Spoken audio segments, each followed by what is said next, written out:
Bismillahirrahmanirrahim. Assalamualaikum warahmatullahi wabarakatuh dan salam sejahtera. Hari ini kita akan mempelajari pelajaran ketiga bahagian air.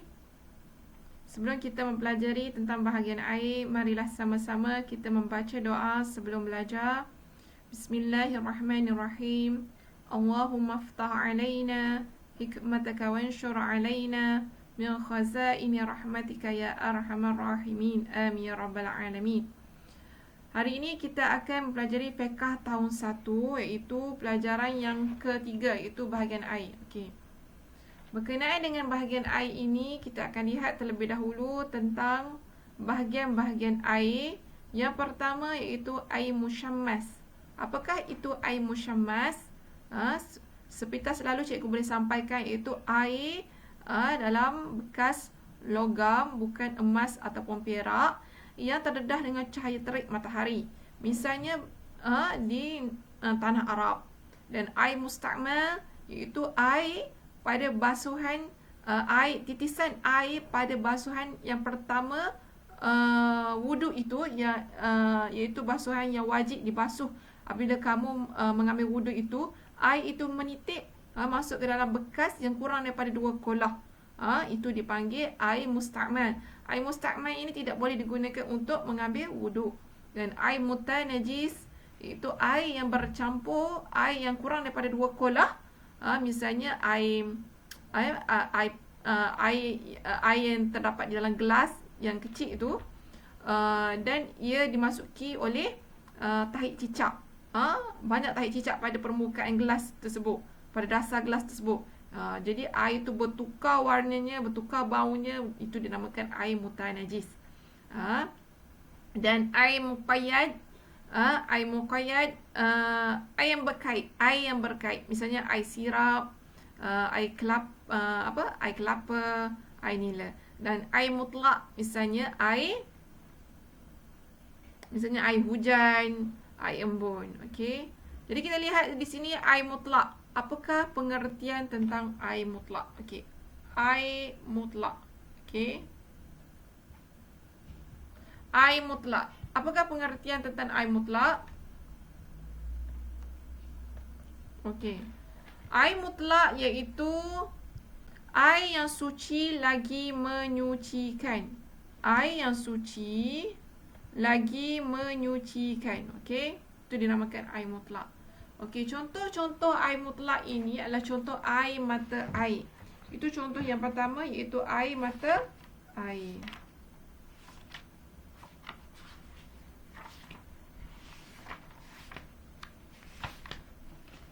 Okey, yang pertama iaitu air mata air. Okey, yang pertama iaitu air mata air. Yang pertama air mata air. Yang kedua air sungai. Cikgu akan tunjuk gambar air mata air itu macam mana, air sungai itu macam mana. Yang ketiga air embun. Air hujan. Boleh tulis dalam rumi. Ini air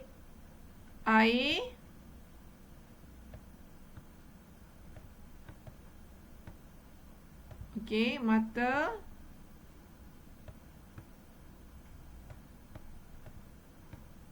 air.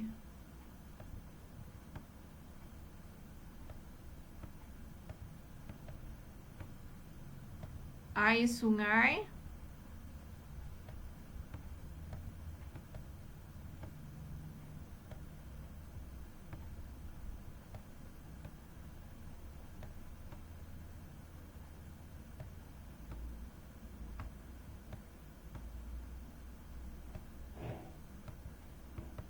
Air hujan.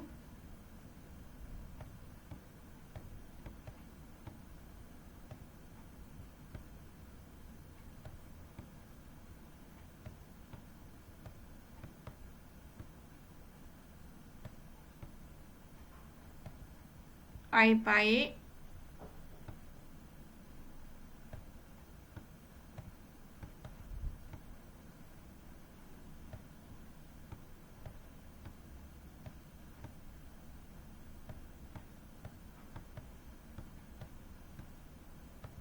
I pergi.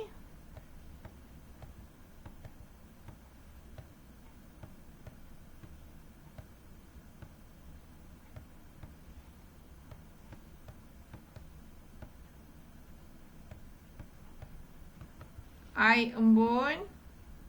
Tulis dalam Rumi, dalam buku teks awak.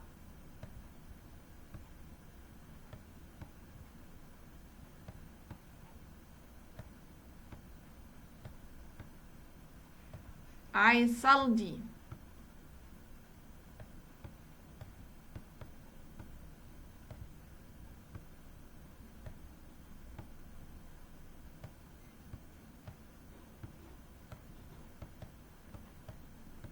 I lauk.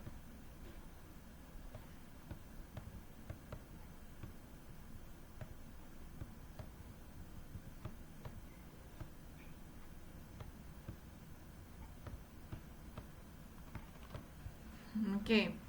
Jadi air mata air ini, contohnya ini adalah air mata air. Okey, ini adalah contoh air mata air. Okey.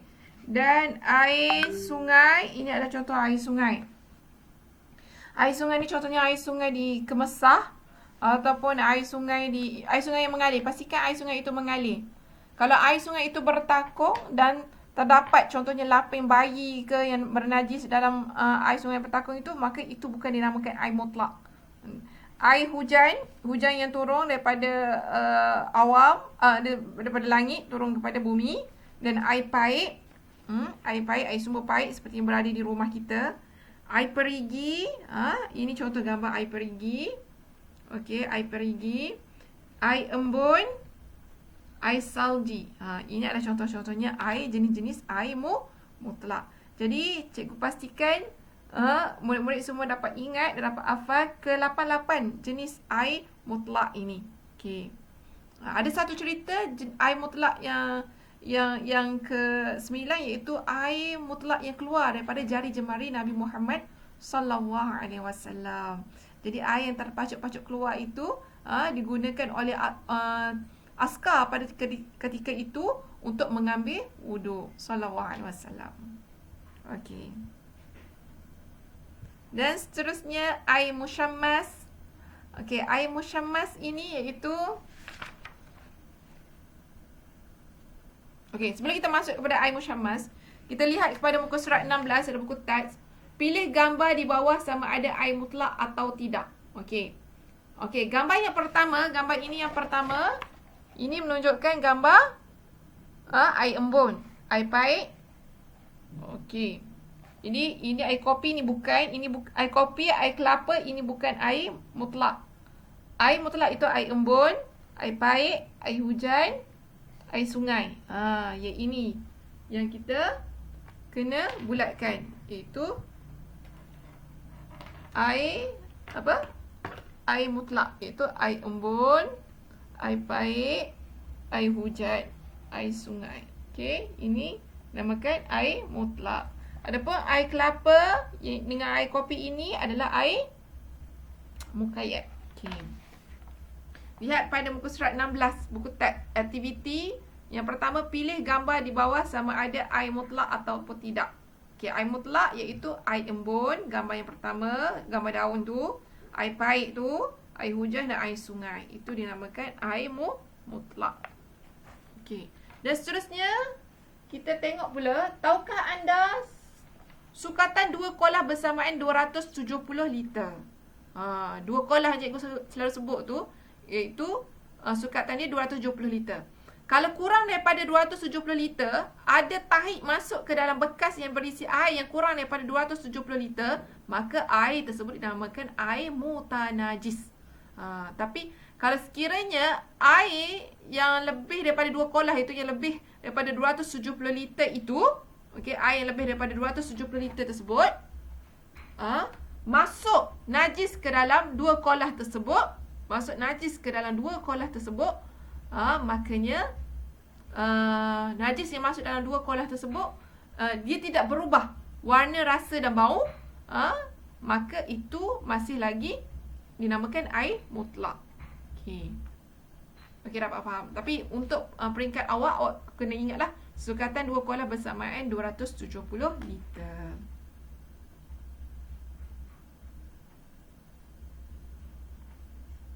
Dan pengertian air musyammas.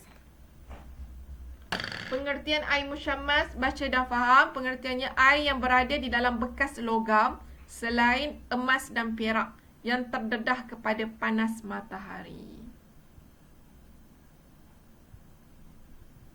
Air yang berada di dalam bekas logam selain emas dan perak yang terdedah kepada panas matahari. Misalnya, air yang berada dalam bekas logam ini yang berada di tanah Arab, okey, di Mesir, di Jordan, yang terdedah kepada panas matahari. Okey, seterusnya kita lihat apa yang Ustaz kata. Seorang pelajar tanya kepada Ustaz, Ustaz, bolehkah air ini digunakan untuk berwuduk? Air musyammas itu bolehkah Ustaz digunakan untuk berwuduk? Ustaz pun kata boleh, tetapi hukumnya makruh. Lepas tu murid ni pun kata, kenapa sebabnya Ustaz? Kenapa hukumnya makruh? Sebabnya air panas yang terdedah kepada cahaya matahari dalam bekas logam akan mendatangkan penyakit kulit. Yes. Bila kita guna air musyammas yang terdedah dalam bekas logam itu, kita guna untuk mengambil wuduk, ia boleh, makruh hukumnya. Tetapi bila kita guna, sakit kulit akan menimpa pada badan kita. Jadi janganlah kita menggunakan air musyammas itu untuk mengambil wuduk. Okey, seterusnya air musta'mal. Apakah pengertian air musta'mal ini? Kita lihat pengertiannya.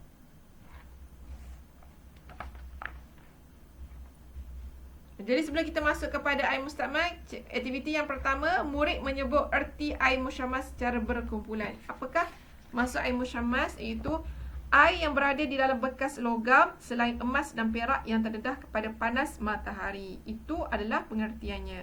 Dan yang kedua, murid menyusun perkataan sehingga menjadi pengertian air musyammas yang lengkap. Okey. Contohnya, maknanya murid kena menghafal pengertian air musyammas tersebut.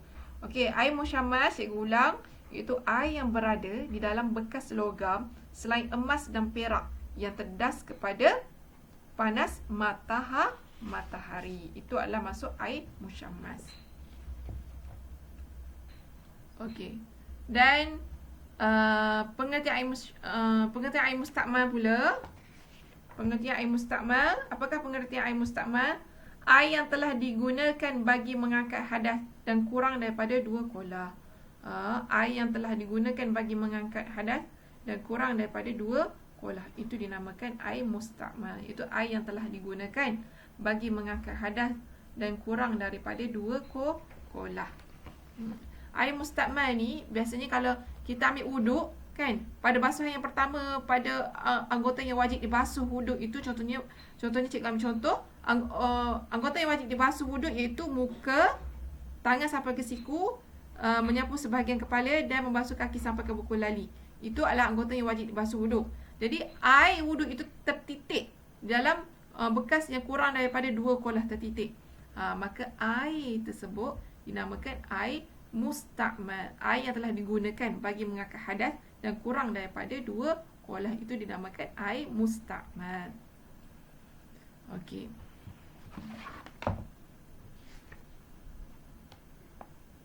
Okey, jadi cikgu minta murid semua ingat pengertian air musta'mal ini, iaitu air yang telah digunakan bagi mengangkat hadas dan kurang daripada 2 kolah. Air musta'mal adalah suci tetapi tidak boleh digunakan untuk menyucikan dan mengangkat hadas.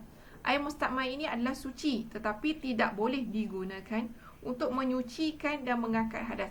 Tidak boleh digunakan untuk membasuh faraj kamu apabila kamu membuang air kecil pun. Tidak boleh digunakan. Okey. Dan tidak boleh mengangkat hadas lah. Air musta'mal ni contohnya ada najis ke atas lantai, guna air musta'mal untuk membasuh najis tersebut. Tak boleh. Tak sah. Okey. Dia kena guna air mutlak untuk membasuh najis pada lantai tersebut. Okey. Dan air mutanajis.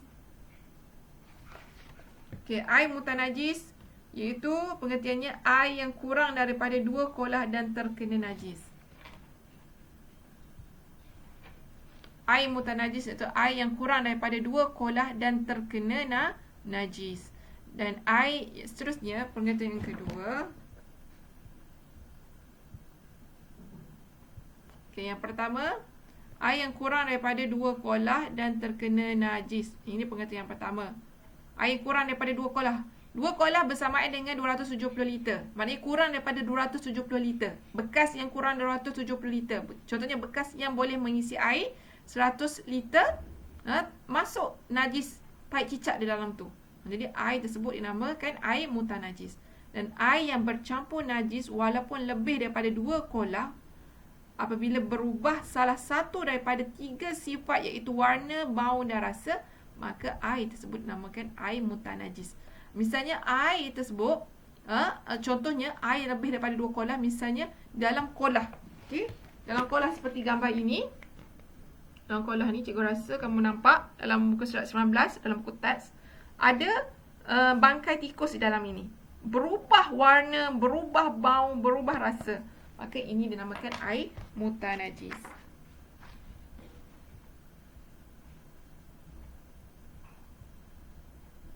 Contoh-contoh najis.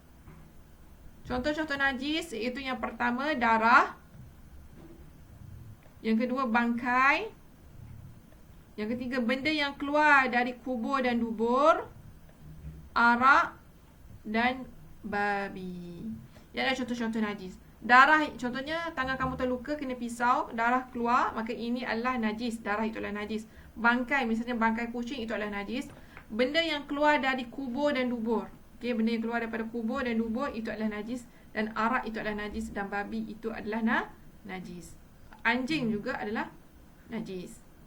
Tapi anjing ini adalah najis mughallazah. Okay, najis yang berat. Babi juga adalah najis yang berat. Najis mughallazah. Arak adalah najis mutawassitah. Okey, bangkai juga najis mutawassitah, najis yang pertengahan. Najis selain daripada najis mukhaffafah dengan najis mughallazah. Dan darah adalah najis pertengahan. Dan benda yang keluar dari kubur dan dubur, contohnya benda yang keluar daripada kubur dan dubur kamu, contohnya air kencing ataupun tahi. Okey. Seterusnya, pengertian tentang air muqayyad. Apakah berkenaan pengertian tentang air muqayyad ini? Okey, sebelum kita masuk kepada air muqayyad, kita lihat dulu pada muka surat 21.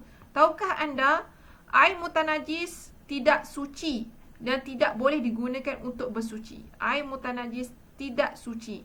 Okey, air mustakmal tadi, ia suci tetapi tidak boleh digunakan untuk menyucikan dan mengangkat hadas. Air mutanajis ni tidak suci dan tidak boleh digunakan untuk bersuci. Tidak sah bersuci menggunakan air mutanajis. Jadi kita mestilah berhati-hati, mengenal. Kita kena kenal air mustakmal macam mana, air mutanajis macam mana, air mutlak macam mana. Jadi air muqayyad ini, apakah pengertian air muqayyad? Kita lihat. Air muqayyad itu air yang suci tetapi tidak menyucikan. Air itu suci, boleh diminum tapi tidak menyucikan. Tidak boleh digunakan untuk mengangkat hadas. Misalnya ada tai cicak jatuh atas lantai, kita guna air sirap nak basuh, tak boleh. Dia tidak menyucikan. Contoh-contoh air muqayyad. Contoh-contoh air muqayyad iaitu air kelapa. Okey, air kelapa, air jus, dawat cair, air teh, air kopi, air nila. Ini adalah contoh-contoh air muqayyad. Jadi mestilah murid kenal apakah air muqayyad itu, iaitu air kelapa, air jus, air sirap, dawat cair, air teh, air kopi, air nila, air sabun. Itu adalah contoh air muqayyad. Okey. Kena ingat ya. Okey, tahukah anda firman Allah Subhanahu wa taala, wa yunazzilu 'alaikum minas sama'i ma'in liyutahhirakum bih. Surah Anfal. Okey, ayat 11. Surah Anfal ayat 11 maksudnya, dan Allah Subhanahu wa taala menurunkan kepadamu hujan dari langit untuk menyucikan kamu dengan hujan itu. Hujan adalah rahmat Allah Subhanahu wa taala untuk semua makhluk. Jadi sunat minum. Okey. Jadi di sini cikgu nak suruh murid-murid semua ingat tentang air mutlak, Air mutlak cikgu boleh bagi ringkasan. Contohnya air pahit, air embun, itu air mutlak. Air yang suci lagi menyucikan. Air mustakmal. Air mustakmal itu air yang telah digunakan bagi mengangkat hadas dan kurang daripada 2 kolah. Air musyammas itu air yang berada dalam bekas logam selain emas dan perak yang terdedah kepada panas matahari. Dan air mutanajis, air yang kurang daripada 2 kolah dan terkena najis. Dan air yang bercampur najis walaupun lebih daripada 2 kolah apabila berubah salah satu daripada 3 sifat, iaitu warna, bau dan rasa. Dan air muqayyad itu air yang suci tetapi tidak menyucikan. Misalnya dakwat, air kelapa, air jus, air teh, air kopi dan air nila. Sekian daripada cikgu. Assalamualaikum warahmatullahi wabarakatuh.